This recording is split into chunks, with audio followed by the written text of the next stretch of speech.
Good morning, good afternoon, good evening. आए हम कलाम खुदा में से सीखेंगे नाउमीदी में उम्मीद। और ये हम सीखेंगे रूत की किताब उसके पहले बाब में से लिखा है। और उन ही अयाम में जब काजी इंसाफ किया करते थे, ऐसा हुआ कि उस सरजमीन में काल पड़ा और यहूदा के बैतलहम का एक मर्द अपनी बीवी और 2 बेटों को लेकर चला कि मुआब के मुल्क में जाकर बसें। आमीन। सो यहाँ हम देखते हैं कि बैतलहम में काल पड़ा है, जिसे रोटी का घर कहते हैं, और ये मुआब के मुल्क को जाते हैं। तो राइटर मुफस्सर अपना ख्याल पेश करते हैं कि नोमी को ऐसा नहीं करना चाहिए था, या उसके ख़ानदान को ऐसा स्टेप नहीं लेना चाहिए था। मुआब का मतलब है रद्द किया हुआ, और ये रोटी के घर को छोड़ के रद्द किए हुए मुल्क में जा रहे हैं। लेकिन अगर आप पीछे चले जाएं तो यूसुफ ने जब खुदा ने उसको मिस्र में भेजा तो 7 साल का काल था। तो कहता है कि अभी 2 साल ही हुए, 5 साल अभी बाकी हैं, तो खुदा ने मुझे भेजा है। फिर और हिस्ट्री हम देखते हैं कि जहाँ काल पड़ा है खुदा खुद भेजता है। अलीशा की मार्फत खुदा कहता है शुनिमी औरत से जहाँ कहीं तू जा सकती है चले जा, और वो फ़िलिस्तीन में जाके बसती है। तो जो राइटर अपना मुफस्सर ख्याल पेश करते हैं वो भी गलत नहीं है, उनका एक अपना ख्याल है, मैं उनकी तायद करता हूँ, रिस्पेक्ट करता हूँ। आए हम सीख रहे हैं नाउमीदी में उम्मीद। तो हुआ क्या, नोमी इसका शोहर और 2 बेटे जिनका नाम भी आगे दर्ज है, महलून और कलियून, जिनका लफ्ज़ी मतलब भी थोड़ा सा एक नज़र आता है कि एक का नाम है वीकनेस, कमज़ोरी, और जो छोटा है उसका नाम, और दूसरे का नाम है, उसका नाम का मतलब भी यही है कि खौफ, डर। तो कभी कभी नाम के जो लफ्ज़ी मतलब है वो भी बड़ा गहरा मायने रखते हैं। तो जब ये वहाँ मुआब के मुल्क में जाते हैं, दोनों बेटों की वहाँ शादियाँ हो जाती हैं, और कुछ अरसा के बाद उसका शोहर नोमी का, दोनों बेटे, उनकी डेथ हो जाती है। तो कलाम बयान करता है कि ये नोमी अपनी बहुओं से कहती है कि तुम लौट जाओ, क्या मेरे बेटे होने का तुम इंतज़ार करोगी, फिर वो बड़े होंगे, तुम ठहरी रहोगी, अपने आप को बाज रखोगी। वो कहती है मैं तुम्हारे सबब से दिलगीर हूँ, तुम लौट जाओ। लेकिन वो रोती हैं, वो कहती हैं नहीं। लेकिन उर्फा जो है उसकी रूत की बड़ी जिठानी, उसे चूमती है, रोती है, और अपने ख़ानदान में, देवताओं में चले जाती है। लेकिन रूत बज़िद होती है और वो कहती है कि तुम मुझसे ये ना कह कि मैं तुझे छोड़ जाऊं, जबकि नोमी कह रही होती तेरी जिठानी चले गई, तू भी चली जा।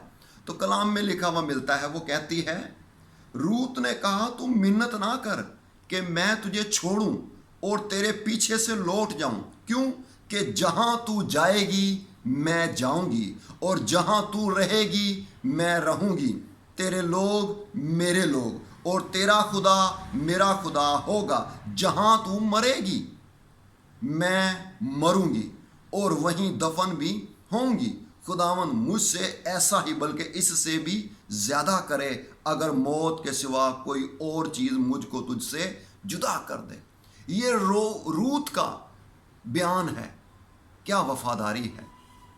वो कह सकती थी शादी तो तेरे बेटे से हुई है, मेरी सास से तो नहीं हुई, लेकिन उसने इस्राएल के खुदा को पहचान लिया।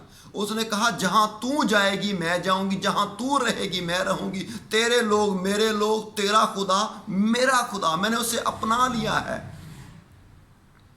आप जहां कहीं से मुझे सुन रहे हैं, अगर खुदा ने, आसमान के खुदा ने आपके ऊपर हाथ रख दिया है, तो वो आपकी कभी भी कमर लगने नहीं देगा, आपको कभी भी गिरने नहीं देगा, बिलाखिर वो आपको उठाएगा, नाउमीदी में उम्मीद पैदा करेगा। खुदा से मायूस होना ज़िंदगी की सबसे बड़ी मायूसी है। आए मज़ीद सीखते हैं, जब ये वापस आती है नोमी, तो लोग, इसका लफ्ज़ी मतलब है खुशगवार, नोमी का मतलब है। तो वो कहती है मुझे नोमी मत कहो, मुझे मार कहो, کیونکہ خداوند کا قادر مطلق کا ہاتھ میرے خلاف بڑھا ہوا ہے۔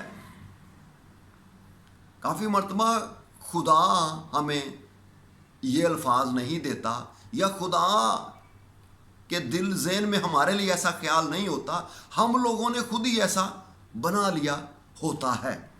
تو کلام بیان کرتا ہے کہ وہ کہتی ہے مجھے مارا کہو، یعنی کڑواہٹ سے بھری ہوئی مجھے کہو کہ میری زندگی میں اتنی کڑواہٹ ہے۔ آئیں آگے بڑھتے ہیں، کچھ اور بائبلز کے ہیرو ان کا ذکر کرتے ہیں۔ قضات کی کتاب 15واں باب بیان کرتا ہے کہ خدا نے سمسون کو چنا، سمسون کو مقرر کیا، اور ایک وقت ایسا آیا کہ سمسون نے گدھے کے جبڑے سے 1000 لوگوں کو مار گرایا، اور وہ کہتا ہے خداوند کیا میں پیاس سے مر جاؤں؟ قضات 15ویں باب کی 18ویں آیت میں لکھا ہے، وہ سوال کرتا ہے، کہتا ہے اب کیا میں پیاس سے مروں؟ خدا نے آپ کو مارنے کے لیے نہیں بلایا، آپ خدا کے لیے جئیں۔ بالآخر خدا نے اس کے لیے کیا کیا؟ چشمے کو چاک کیا۔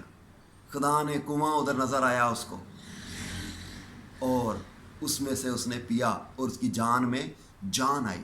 مجھے یہاں ایک اور واقعہ یاد آتا ہے، اسماعیل کی ماں ہاجرہ، وہ کہتی ہے میں اپنے بیٹے کا یہ دکھ دیکھ نہیں سکتی کہ وہ پیاس سے مر جائے، اور خدا نے اس کی آہ کو سنا، اس کے نالے کو سنا، اور خداوند نے کہا میں نے چشمہ چاک کر دیا ہے، اور اس نے اپنے بیٹے کو پانی پلایا، اور اس میں سے خود بھی پیا۔ خدا آپ کے لیے جہاں کچھ بھی نہیں ہے وہاں بھی بونے کی قدرت رکھتا ہے۔ جہاں آپ نے نہیں بویا وہاں سے آپ کاٹیں گے ایمان کے ساتھ۔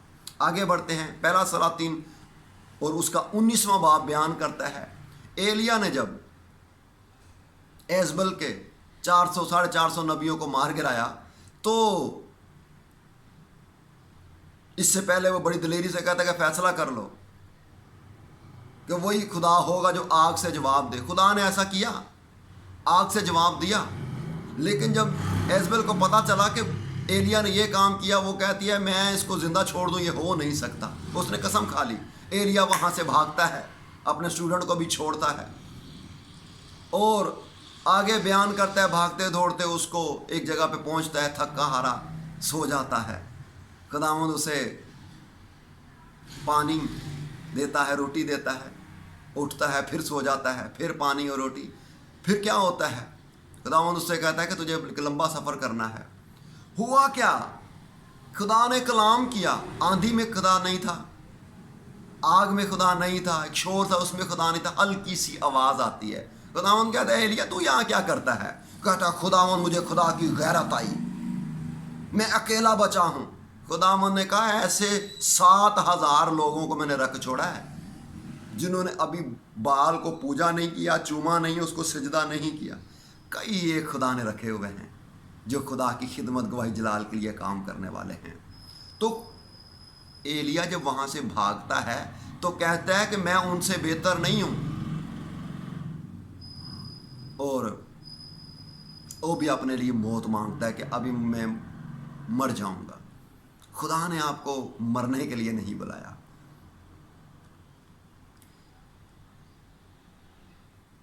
یہاں تک ایلیا کہتا ہے ایلیا نے اپنی موت مانگی اور خداوند میری جان کو لے لے۔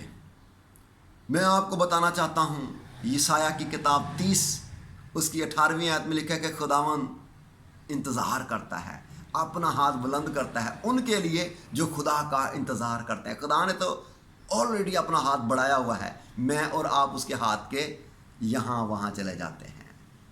ایک ہی آیت میں 2 مرتبہ انتظار ہے کہ خدا اسٹل ویٹ کرتا ہے کہ ابھی میرا بیٹا، ابھی میری بیٹی جو نا امید ہو گئی ہے میرے ہاتھ کے سائے تلے آ جائے، لیکن ہم یہاں وہاں گھومتے ہیں۔ آئیں یہاں انتظار کر رہا ہے آپ کا مالک۔ آگے بڑھتے ہیں، یسایہ کی کتاب 64واں باب اس کی پہلی آیت سے یوں بیان ملتا ہے، جب ہم پریشان دکھ مصیبت میں ہو جاتے ہیں تو ہم کہتے ہیں کاش خدا آسمان کو پھاڑے اور اتر آئے، अगली आयत बयान करती है कि हम मुंतजर ही ना थे जब खुदा उतर आया। हमारी दुआएं ये होती हैं, खुदा आसमान को फाड़े उतर आए, उसकी हजूरी में पहाड़ लर्जिश खाएं। अरे खुदा उतर आया जब हम मुंतजर ही ना थे, जब हम दुआएं जो की हुई हैं वो भूल गए थे, लेकिन खुदा इंतज़ार करने वालों के लिए ज़रूर कुछ करता है। आए वापस इस तरफ बढ़ते हैं कि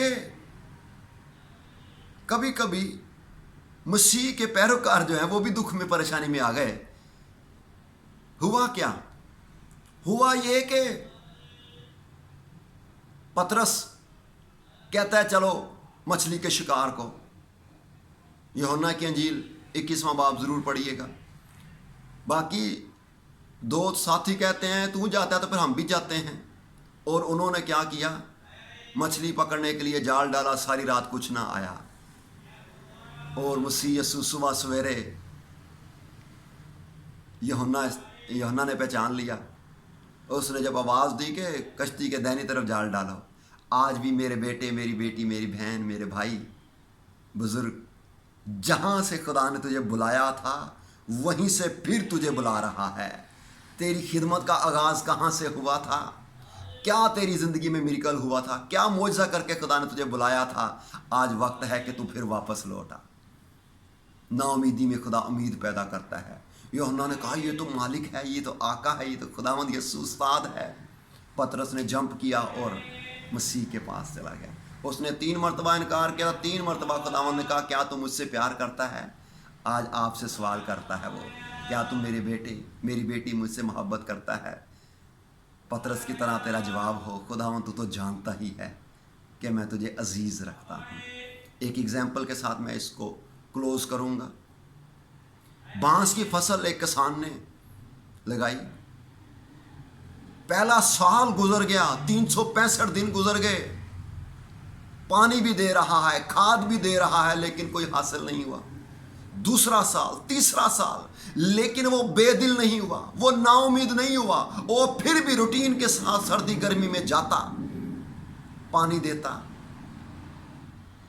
बेलाखर उसे क्या हुआ? हल्की सी एक नजर, कोम्पल नजर आई। उसने अपने खानदान रिश्तेदारों को बुलाया और एक बड़ी ज़ियाफत की, खुशी की। मैं आपको बताना चाहता हूं, बांस जितना ऊपर जाता है उतना ही वो नीचे जाता है। आपको खुदा स्टेबल कर रहा है ताकि आप हवाओं में, आंधियों में, तूफानों में गिर ना जाएं। 80 फीट ऊंचा चला जाता है बांस। आप कई बुलंदियों को सर करने वाले हैं। मुझे याद आता है ये मैसेज खुदावंद ने मुझे उस वक़्त दिया जब मेरा बहुत करीबी दोस्त वो चाहता था कि मैं मर जाऊं। मैं जो थर्मामीटर में पारा होता है इसको पानी में डाल के या वैसे डाल के मैं मर जाऊं, लेकिन खुदा आपको मरने के लिए नहीं बुला रहा। खुदा चाहता है कि आप उसकी गवाही दें। God bless you. खुदावंद मेरे बेटे, मेरी बेटी आपके साथ हो।